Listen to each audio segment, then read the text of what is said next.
नमस्कार। अंतर्राष्ट्रीय खबरों के हमारे इस बुलेटिन में आपका स्वागत है। मैं हूं चंद्रशेखर जोशी। इस बुलेटिन में हम आपको रूबरू करवाते हैं दुनिया भर की हलचल से। तो आइए शुरुआत करते हैं और सबसे पहले देखते हैं अंतर्राष्ट्रीय सुर्खियां। अजरबैजान की सेना के नियंत्रण के बाद नागोर्नो काराबाख से हजारों आर्मेनियाई लोगों का पलायन। आर्मेनियाई पीएम ने नरसंहार की जताई आशंका। येरेवान आने वाले नागरिकों के लिए खोले अपने दरवाजे। तुर्की के राष्ट्रपति पहुंचे अजरबैजान।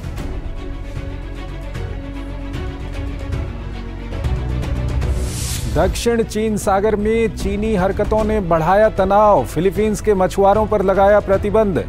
जल क्षेत्र में लगाया फ्लोटिंग बैरियर। फिलीपींस की त्वरित प्रतिक्रिया, फ्लोटिंग बैरियर को उखाड़ फेंका।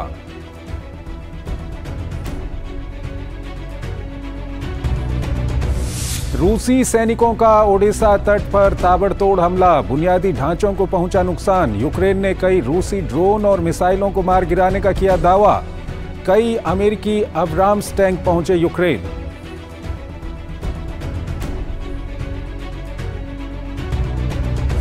यूक्रेन संकट पर यूएन की जांच रिपोर्ट में सनसनीखेज खुलासा। रूसी सैनिकों पर लगाया अत्याचार का आरोप। रूस ने जांच रिपोर्ट को किया खारिज।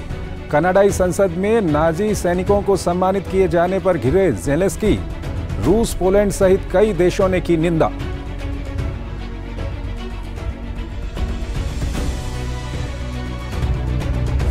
नाइजर से फ्रांसीसी सैनिकों और राजनयिकों की वापसी प्रक्रिया शुरू। वर्ष के अंत तक सभी सैनिकों की हो जाएगी वापसी। नाइजर के नागरिकों ने जताई खुशी।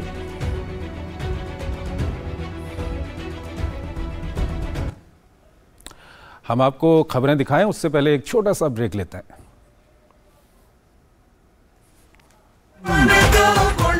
गोल्डी छोले मसाले, जहां जाएं रिश्ते बनाएं। बहुत हार्ड वर्क करते हो। मेरी तरह स्मार्ट वर्क करो। क्यों? लॉटरी लगी है? लॉटरी समझो, शेयर मार्केट की एक मस्त स्कीम में इन्वेस्ट कर रहा हूँ। गारंटीड हाई रिटर्न्स आएंगे। आपके गारंटीड हाई रिटर्न्स कोई करण अर्जुन नहीं है जो जरूर आएंगे। मतलब? बाबा, शेयर मार्केट में जोखिम होता है। कोई भी गारंटीड हाई रिटर्न्स का वादा नहीं कर सकता। ये गैर कानूनी है। अच्छा? हाँ। सोच कर, समझ कर, इन्वेस्ट कर। चाची, कल्याण भव, सुखी भव और सबसे जरूरी आशीर्वाद आयुष्मान भव। वो तो मोदी सरकार सबको दे रही है। देश के धनी आदमी जिस प्रकार से आरोग्य की सेवा प्राप्त कर सकते हैं, अब मेरे देश के गरीब को भी वही सेवाएं उपलब्ध होनी चाहिए। शुरू हो रहा है आयुष्मान भव अभियान 17 सितंबर से। आयुष्मान आपके द्वार का तीसरा चरण। मोबाइल से ही बन जाएगा आयुष्मान कार्ड। आयुष्मान मेला आयोजन, जहां कई बीमारियों की होगी मुफ्त जांच और इलाज। अंगदान शपथ पंजीकरण, जिससे हमारे बाद भी किसी और को मिले जीवन। रक्तदान शिविर और आयुष्मान सभा का आयोजन। इन सुविधाओं का लाभ उठाने नजदीकी आयुष्मान हेल्थ और वेलनेस सेंटर पर जाएं। अब होगा जन जन आयुष्मान। स्वागत है आपका ब्रेक के बाद और आइए सबसे पहले आपको दिखाते हैं एशिया का आईना।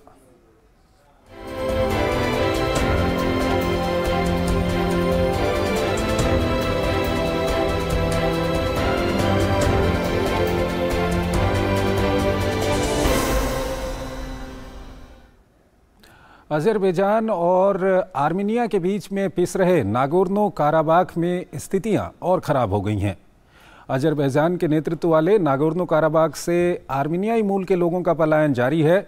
यहां अजरबैजान की ओर से चलाए गए एक सैन्य अभियान के बाद स्थिति और बिगड़ गई है। जनजीवन यहां काफ़ी मुश्किल हो गया है। वहीं अंतर्राष्ट्रीय समुदाय भी इलाके में शांति के लिए हरकत में आ गया है। अजरबैजान के नियंत्रण वाले नागोर्नो काराबाख क्षेत्र से जातीय आर्मेनियाई लोगों का बड़ी संख्या में पलायन जारी है। अजरबैजान की तरफ से चलाए गए एक त्वरित सैन्य अभियान के बाद काराबाख के जातीय आर्मेनियाई नेतृत्व का मानना है कि अब वो अजरबैजान के हिस्से के रूप में नहीं रह पाएंगे और वो आर्मीनिया चले जाएंगे।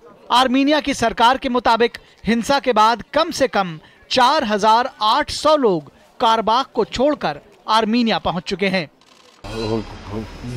पिछले कुछ दिन बेहद डरावने थे। हमने मुश्किल से जान बचाई। वहाँ बस्तियों पर भी हर तरफ से गोलाबारी हो रही थी। वहाँ 2 रेफ्रिजरेटेड ट्रक लाशों से भरे हुए थे और उन्हें दफन करने की भी जगह नहीं थी।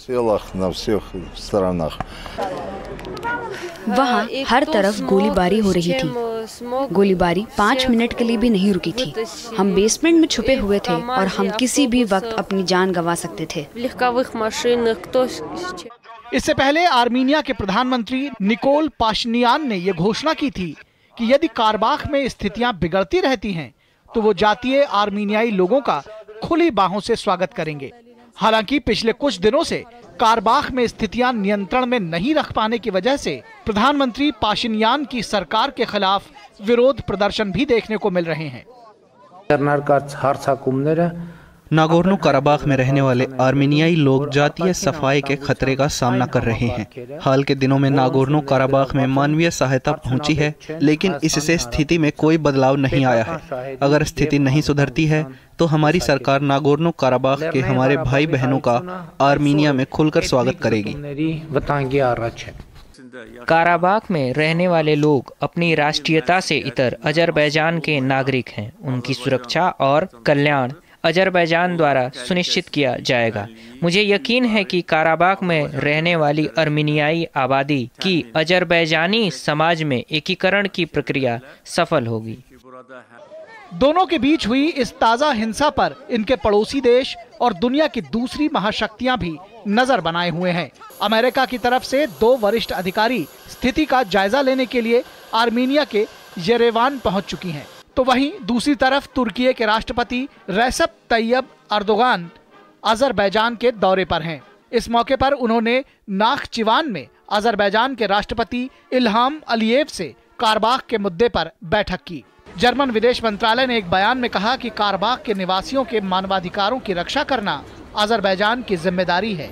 वहीं रूस ने कारबाख की हालिया स्थिति के लिए रूस को जिम्मेदार ठहराए जाने को सिरे से नकार दिया। रूस ने कारबाख में मौजूद अपनी सेना को शांति स्थापित करने वाली बताते हुए एक वीडियो जारी किया है, जिसमें रूसी पीस कीपिंग फोर्सेस कारबाख से जातीय आर्मीनियाई लोगों को बाहर निकलने में मदद कर रही हैं।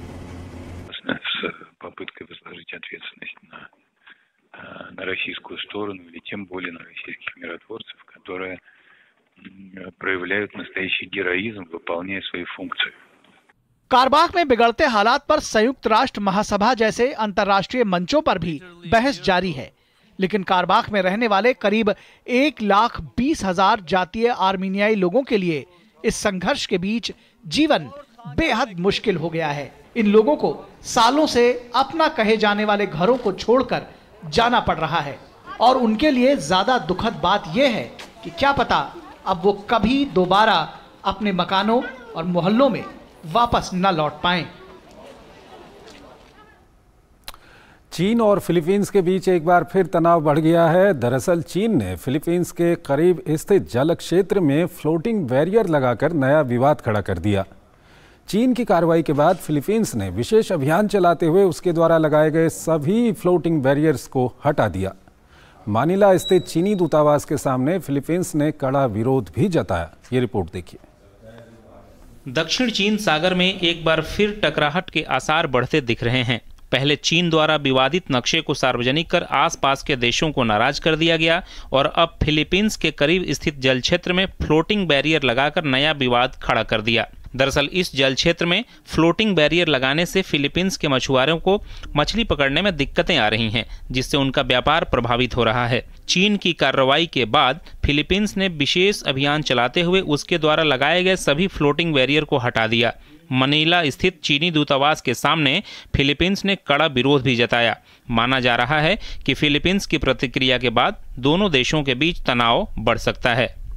उधर चीन ने एक बार फिर से हुआंगयान द्वीप और उसके आसपास के जल क्षेत्र पर चीन की संप्रभुता का दावा किया है। विवादित जल क्षेत्र पर अपना अधिकार जताते हुए कानून के मुताबिक कार्रवाई करने की बात कही है। ह्वांगयांग द्वीप चीन के क्षेत्र का एक अंतर्निहित हिस्सा है और चीन के पास ह्वांगयांग द्वीप और उसके निकटवर्ती जल पर निर्विवाद संप्रभुता है जो उसके अधिकार क्षेत्र में आता है। फिलीपींस का एक जहाज चीन की अनुमति के बिना द्वीप में घुसने का प्रयास किया, जिसके बाद चीन ने उसे रोकने के लिए उपयुक्त कार्रवाई किया।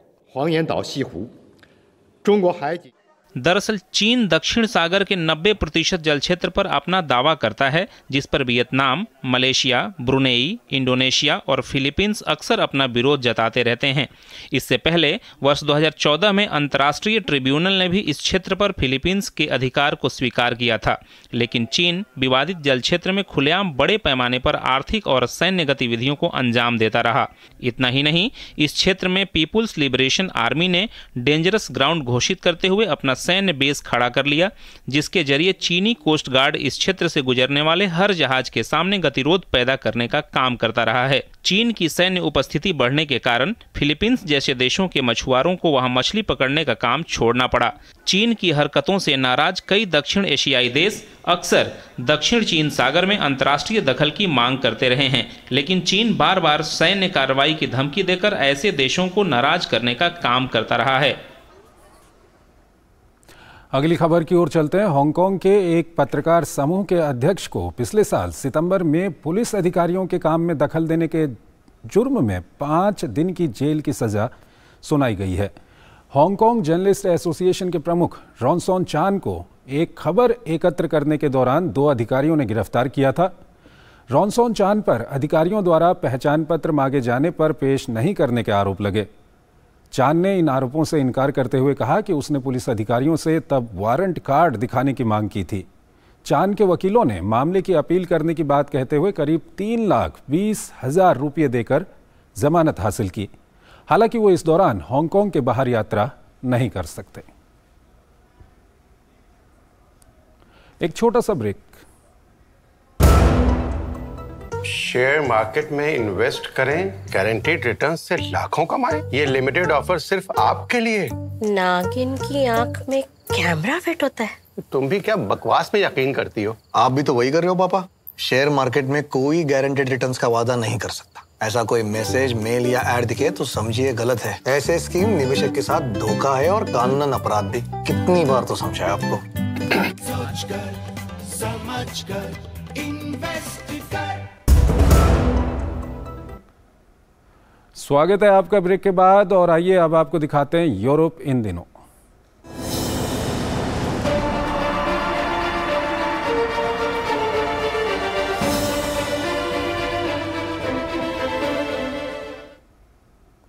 और आइए अब बात करते हैं रूस यूक्रेन युद्ध की। करीब 1.5 साल बाद भी यूक्रेन युद्ध की तीव्रता में कोई कमी नहीं दिख रही है।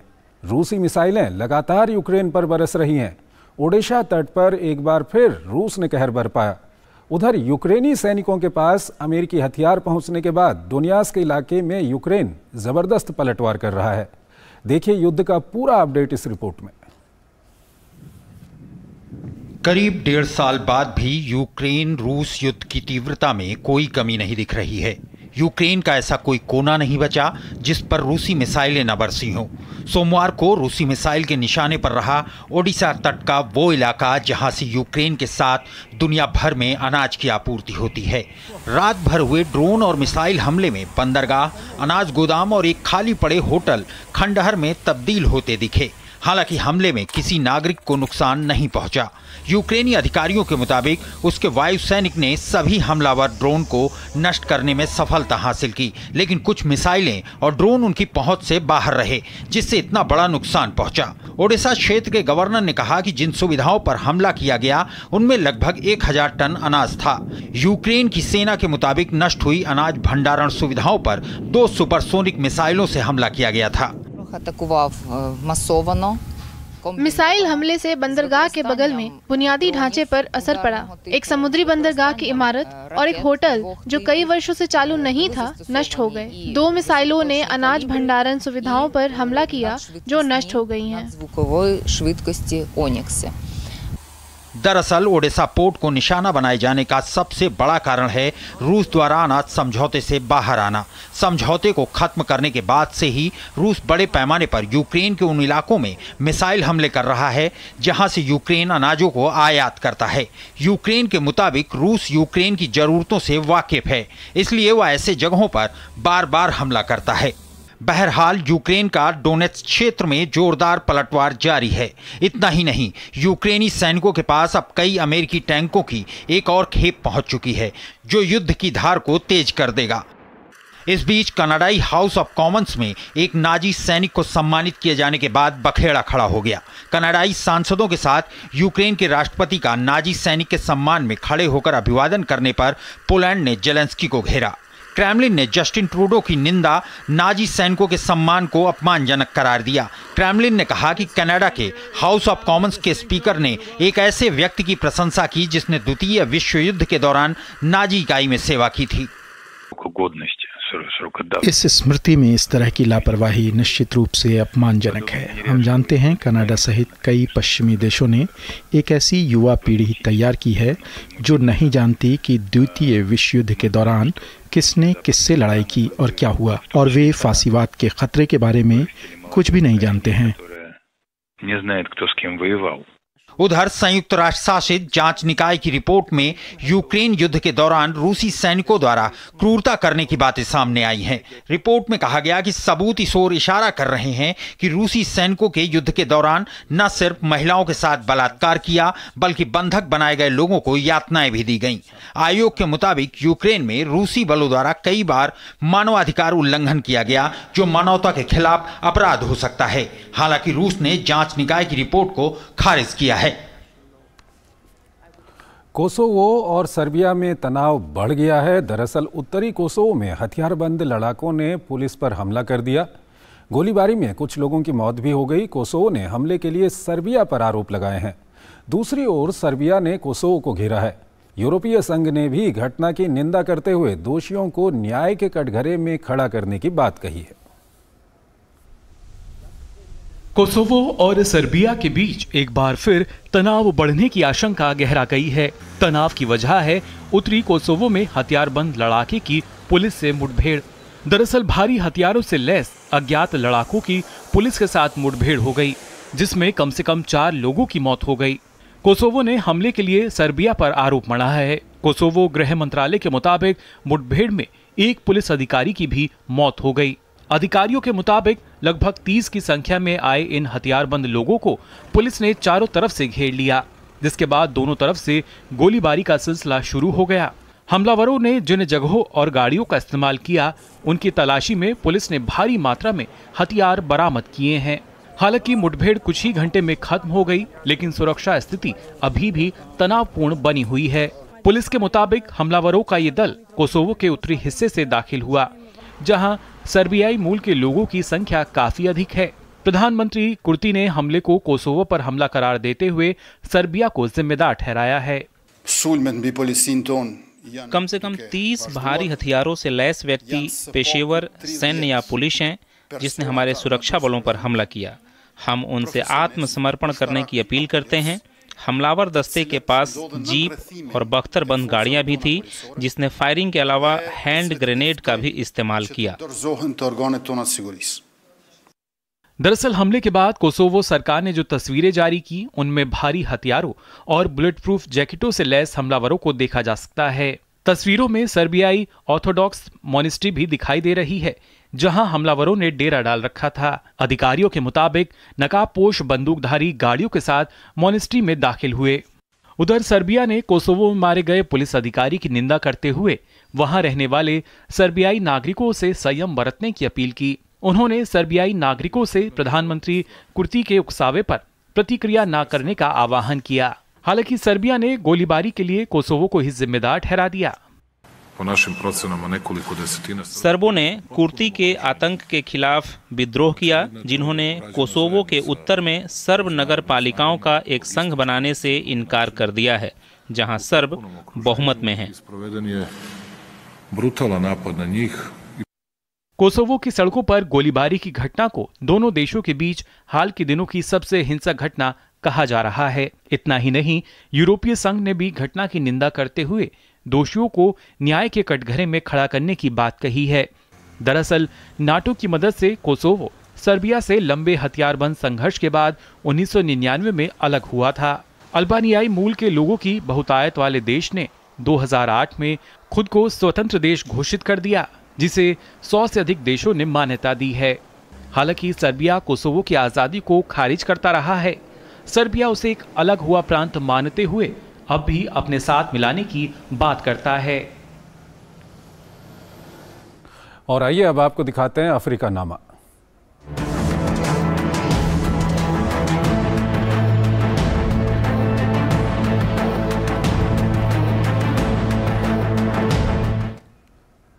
फ्रांस के राष्ट्रपति इमैनुअल मैक्रों ने 24 सितंबर को कहा कि फ्रांस अफ्रीकी देश नाइजर के साथ अपना सैन्य सहयोग इस साल के अंत तक समाप्त कर लेगा। साल के अंत में फ्रांस अपने 1500 सैनिकों और राजदूतों को वापस बुला लेगा। बीते कई हफ्तों से नाइजर में फ्रांस की आर्मी के खिलाफ विरोध हो रहा है। अफ्रीका में चल रही तख्तापलट की आंधी का असर नाइजर में भी देखा गया। वहां बीते जुलाई में लोकतांत्रिक ढंग से चुने गए राष्ट्रपति मोहम्मद बजौम को हिरासत में लिया गया। हालांकि मैक्रों का कहना है कि वो अभी भी लोकतांत्रिक रूप से निर्वाचित राष्ट्रपति मोहम्मद बजौम को देश का वैध नेता मानते हैं। फ्रांस ने अपने राजदूत को वापस बुलाने का फैसला किया है और इसलिए आने वाले दिनों में हमारे राजदूत कई राजनयिकों के साथ फ्रांस लौट आएंगे। इसी के साथ हमारा नाइजर को जारी सैन्य सहयोग समाप्त हो जाएगा। मुझे लगता है कि नाइजर अब आतंकवाद के खिलाफ लड़ाई जारी नहीं रखना चाहता है। वहां हम तख्तापलट करने वालों से परामर्श करेंगे, क्योंकि हम चाहते हैं कि यह शांतिपूर्ण ढंग से हो, शायद वर्ष के अंत तक। फ्रांसीसी सेना और वहां के राजनयिकों को नाइजर छोड़ने से वहां के लोगों ने सधी प्रतिक्रिया इस पर दी है। लोगों ने इस घोषणा से आने वाली चुनौतियों को लेकर चिंता भी जताई है। एक छोटा सा ब्रेक। शेयर मार्केट में इन्वेस्ट करें, गारंटीड रिटर्न से लाखों कमाएं। ये लिमिटेड ऑफर सिर्फ आपके लिए। नागिन की आंख में कैमरा फिट होता है। तुम भी क्या बकवास पे यकीन करती हो? आप भी तो वही कर रहे हो पापा। शेयर मार्केट में कोई गारंटीड रिटर्न्स का वादा नहीं कर सकता। ऐसा कोई मैसेज, मेल या एड दिखे तो समझिए गलत है। ऐसे स्कीम निवेशक के साथ धोखा है और कानूनन अपराध भी। कितनी बार तो समझाया आपको। सोचकर समझकर इन्वेस्ट कर। स्वागत है आपका ब्रेक के बाद और आइए अब आपको दिखाते हैं अमेरिकाना।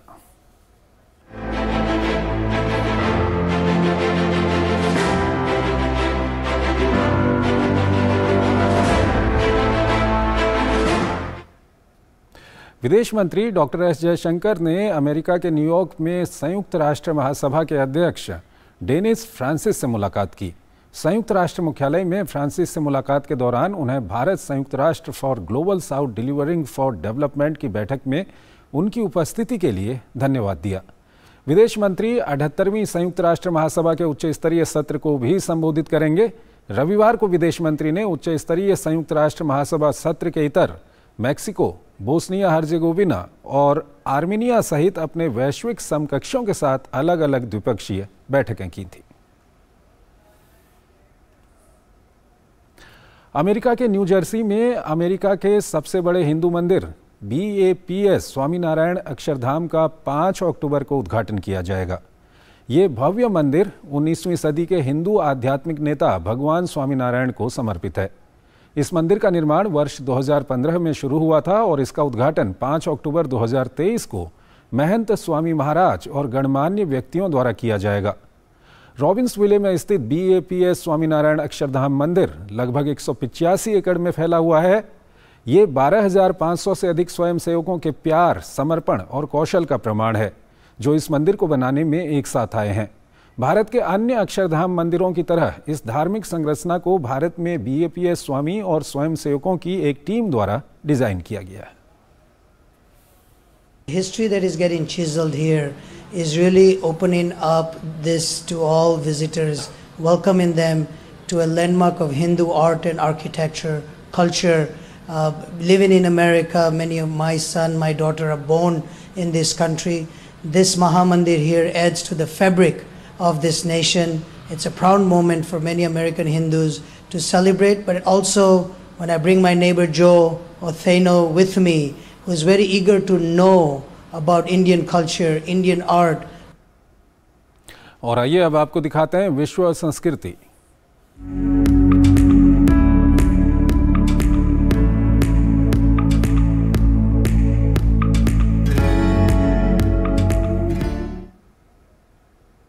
मिस्र में रस्म मस्र नाम की एक नई पहल शुरू की गई है। इसका मतलब है मिस्र का चित्रण।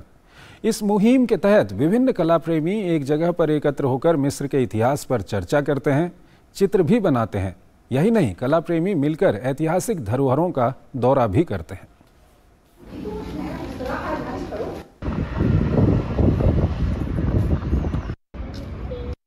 कला में डूबे कुछ लोगों को हमने अपने आसपास जरूर देखा होगा। जब कुछ कला प्रेमी किसी जगह इकट्ठा होते हैं तो उस बैठकी का एक अलग ही माहौल होता है। कुछ ऐसा ही माहौल मिस्र में कला को सराहने वाले इन लोगों ने अपनी मुलाकातों के जरिए बना लिया है। मिस्र के एक संग्रहालय के पास ये सब लोग प्रोफेसर मोहम्मद हमदी के इर्द गिर्द इकट्ठा होकर मिस्र के समृद्ध इतिहास के विभिन्न पहलुओं पर चर्चा करते हैं। और ये लोग इतने पर ही नहीं रुकते, बल्कि ये संग्रहालय में मौजूद तमाम ऐतिहासिक वस्तुओं के चित्र भी बनाते हैं। दरअसल प्रोफेसर हमदी ने रस्म मस्र के नाम से एक पहल शुरू की, जिसका मतलब होता है मिस्र का चित्रण। इसके तहत कला शिक्षा के प्रोफेसर हमदी कायरो शहर की अलग अलग ऐतिहासिक जगहों पर लोगों को अपने साथ घुमाते हैं और उनके वैसे स्थानों का कला के जरिए दस्तावेज तैयार करने के लिए प्रेरित करते हैं। इतिहास अपने आप में रूखा और उबाने वाला हो सकता है, क्योंकि इसमें तारीखें, देशों, राजकुमारों और सुल्तानों के नाम होते हैं। लेकिन जब हम इतिहास को कला के जरिए एक चेहरा देते हैं तो यह काफी ध्यान आकर्षित करता है। इस संग्रहालय में खासतौर पर मिस्र की आखिरी शासक राजा फारूक से जुड़ी वस्तुओं का संग्रह किया गया है। यहाँ अलग अलग उम्र के कलाकार अपनी कलम और ब्रश से इस बहुमूल्य संग्रहालय को नया जीवन देने की कोशिश करते हैं। यह शानदार है क्योंकि आपको उन चीजों को चित्रित करने का मौका देता है जिनके इतिहास और घटनाओं के बारे में तो आप पहले से नहीं जानते हैं, लेकिन आप उन्हें पसंद करते हैं।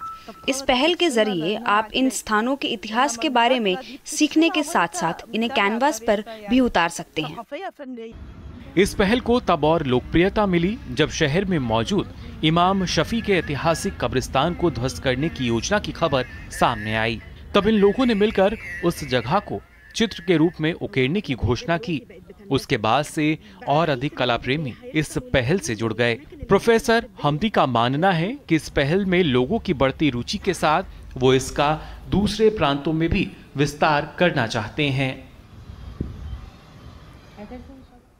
तो अंतर्राष्ट्रीय खबरों के हमारे इस बुलेटिन में आज इतना ही। आप हमारी पूरी टीम को इजाजत दीजिए। नमस्कार।